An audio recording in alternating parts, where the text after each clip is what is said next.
All right, people, it's getting really serious. You could tell because I'm in a robe. No, just kidding. I just wanted to show off my robe. Look at that. Any Game of Thrones people out there? House Stark. So, let's get some. That's better. Feeling sweet like sugar once again. Because today, I'm gonna be showing you guys how to adjust your trigger stops. So if you're watching this video, your Scuf should look something like this. It's for the PlayStation 4.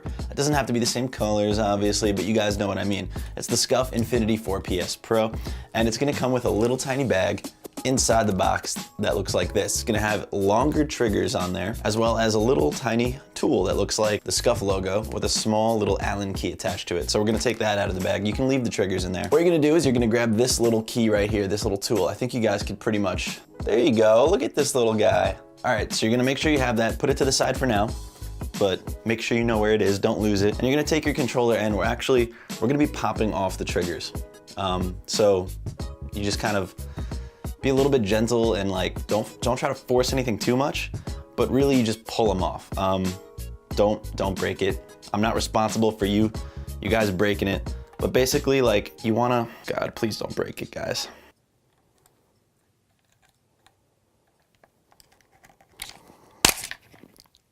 Ooh. Yeah, it's gonna go against everything in your heart, but you just gotta grab the trigger and just pull. I wouldn't like yank it like that, but just keep applying like a firm and steady pressure to the tip of the trigger until it kind of pops. And then you'll see how this one's coming off. I know it's focused on my face. This is really weird. See how this one's kind of like coming off? And this one I haven't done anything to it yet, so it won't move. And then once you have that space, it's very simple. I'll get a close up here. You're actually gonna, with one finger, hold the trigger slightly down, and see how that kind of loosens up the top in there? And then, oh, there you go. I was gonna say you just pull it out, but then it falls right out. Now that you have the exposed trigger, you can see there's a small hole there, and that's where our tool comes in, and you're gonna insert it into the hole, and you're gonna make some very minute adjustments here, all right? So you're gonna turn it to the right, and I believe the right, like righty-tighty, is to bring the trigger closer to the controller. So as you turn it, it's gonna minutely go closer to the controller. My advice to you, and this is extremely important, would be to do this while playing a game. Stand somewhere on the map with your gun out and begin to tighten your trigger. And what you're doing as you're tightening it is you're pulling the trigger essentially. Now this is my left trigger, so this is for the aim in, but you would do it to your right trigger primarily for shooting. Tighten it down until you shoot on screen and then stop, because at that point the game or your controller recognizes that you have pulled the trigger. Once you have turned it to the point where it shoots, go back like a half turn so the game isn't like freaking out and thinking you're pulling the trigger. Because if you just turn it and it had already shot and you leave it that way, the game already thinks you're like holding the trigger down, and you don't want that. You want it to be just before the trigger gets pulled and the gun gets shot. So I hope that makes sense. You're popping off the trigger, like the colored little plate. You're taking your key, inserting it in the hole, and turning it to the right to tighten it down until it shoots, and then bring it back slightly. Okay, that's how you activate your hair trigger, I believe it's called. All right, so I know that part was super confusing, but we're gonna move on to step 2, and step 2 is to activate your trigger stops. Now this is a whole lot easier. You actually don't have to take off the trigger cap at all. So I'm gonna show you guys how to do it right here on the trigger that we haven't worked on yet. Is we're gonna take the same key, and you're gonna see a similar hole right there, and we are going to insert it, and we're just gonna give a nice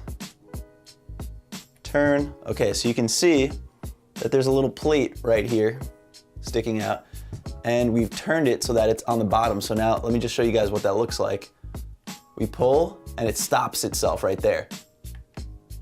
Okay, so the shot gets fired and then it doesn't go any further than that, shortening the time for our trigger pull from start to finish. Now, if we had tightened down this trigger to say there via the first method I showed you, then that means that our entire distance that the trigger has to travel is just boom, boom, boom, boom, boom, as opposed to the full length. And this is with the trigger stop. So if we undo the work that we just did there, and I'll show you now how this looks, you can see that our trigger stopper is now on the top. So now you have this full distance to cover. I hope that makes sense, guys. You just have to pivot it so that this little ledge here is on the bottom, allowing for shorter trigger pulls. Ultimately, what you're doing is creating a much shorter time from start to finish of every trigger pull. Every split second counts, and yeah, it just really can give you that little bit of an edge. So it's something that maybe you guys didn't know comes standard with your Scuf 4PS.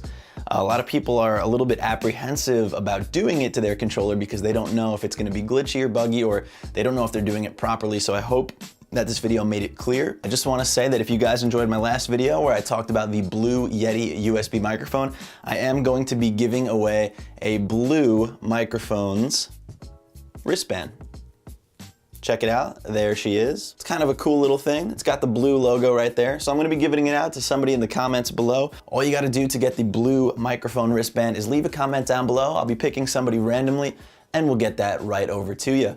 So that's it, I hope you guys enjoyed the video. Make sure you subscribe and hit that bell to be notified every single time I post a new video.